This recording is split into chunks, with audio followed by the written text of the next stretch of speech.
E o Brasil tem a quarta maior taxa de desemprego do mundo.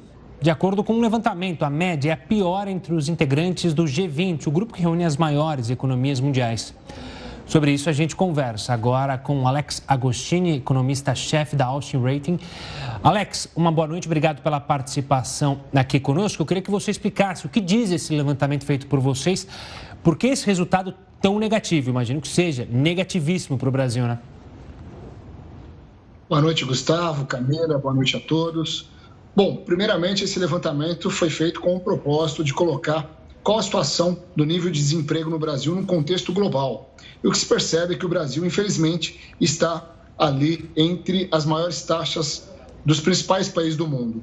Isso reflete tudo aquilo que nós estamos passando já desde 2014, com a crise fiscal, 2015, queda do PIB, 2016 também, depois o país não conseguiu crescer. Só para ter uma ideia, nessa última década encerrada em 2020, o Brasil vai crescer na média anual 0,7%.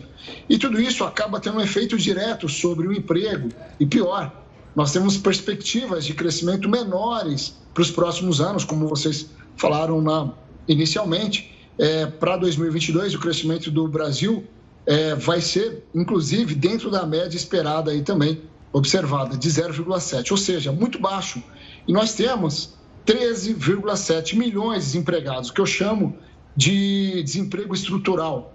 A economia brasileira, infelizmente, nós não temos um planejamento de longo prazo para atrair investidores, para estimular empresários, para trazer a confiança de consumidores, porque sempre tem ou uma crise econômica no meio do caminho, ou temos uma eleição no meio do caminho que sempre se sobrepõe o ambiente político ao ambiente econômico. E aí o resultado é sempre um número muito grande de desempregados.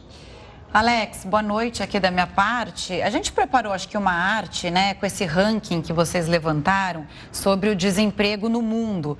Bom, de qualquer forma, o Brasil está em quarto lugar. Olha aí, ó, a gente tem em primeiro lugar a Costa Rica, Espanha, Grécia, em quarto lugar o Brasil, depois Colômbia, Turquia, Itália, a Suécia, a Índia, o Chile. São os 10, né, no ranking do desemprego mundial. E aí eu te pergunto, o Brasil tem dificuldade para criar vagas se comparado a outros países pesquisados?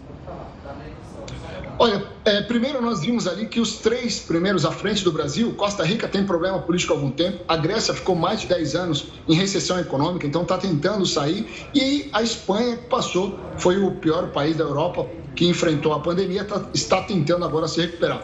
Sim, o Brasil tem dificuldades de gerar emprego por alguns fatores. Primeiro, nós temos um baixo nível de educação e de qualificação profissional. Também temos uma estrutura tributária que incide sobre o emprego muito elevado no Brasil. É a questão do país arrecadar muito e gastar mal. Gasta-se muito, por exemplo, com benevolência junto ao setor público e não há uma atração de investimento de forma vigorosa e de longo prazo para a gente melhorar esse ambiente de trabalho.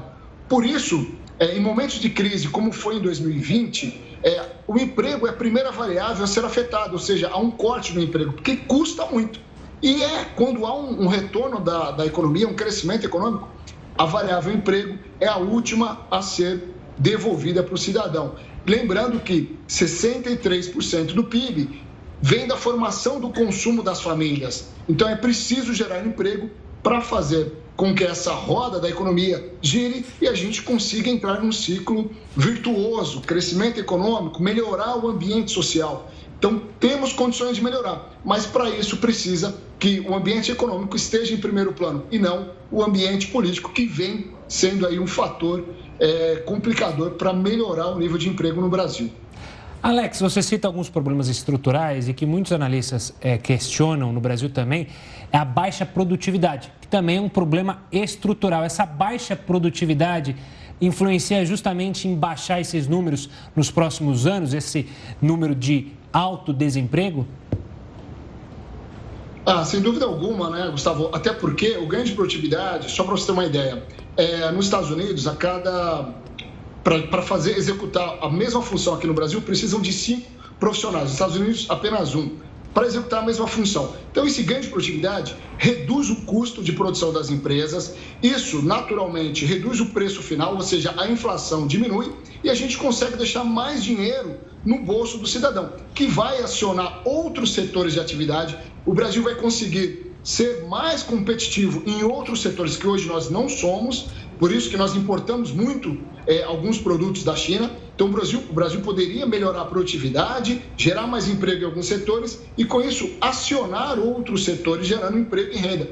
Então, a produtividade também é um fator estrutural. O baixo nível de produtividade, né? Ou seja, a gente precisa muitas pessoas para executar uma única função que é feita nos Estados Unidos. Esse baixo nível de produtividade reduz a nossa competitividade, ou seja, um investidor, quando ele olha para o Brasil e olha para outro país, ele vai decidir investir em outro país e não no Brasil. Por isso que o nosso desemprego também acaba sendo afetado por esse baixo nível de produtividade. Isso é um outro fator importante.